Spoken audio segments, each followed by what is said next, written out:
A busy afternoon at Kelowna's airport Thursday afternoon, and with Monday being a stat holiday both in BC and the United States, more than 40,000 passengers are expected to travel through YLW this weekend.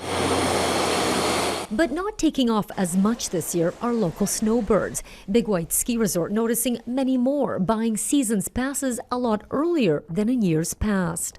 What we found out, and the reason why they were coming to Big White earlier, is they couldn't afford to go back to the United States. With a weak Canadian dollar and in some cases a boycott of the U.S. with looming tariffs, many Canadians are looking to travel within the country. But it's not cheap. In fact, traveling throughout Canada can be far more costly than traveling out of country. It's not correct, right? Like, it doesn't make any sense that you can travel longer distance and pay less. I do business in Africa and Dubai.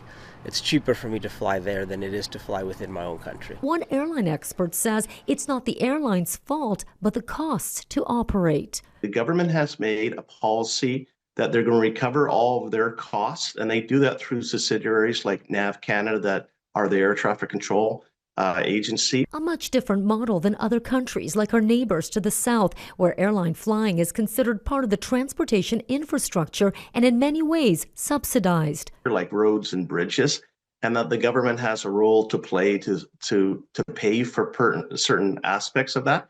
Where in Canada, it's simply on a cost recovery basis. So the passenger will pay for every part of that flight. Lowering those costs, Scott says, will require public pressure. It's going to be the consumer that's going to get tired of it. And they're the ones that are going to have to ask that some of their tax money goes into the transportation network of flying. Something tourism officials like Bollingal, who also sits on the board of the Thompson Okanagan Tourism Association, wants to see. We can bring the ticket price down by bringing those regulations down.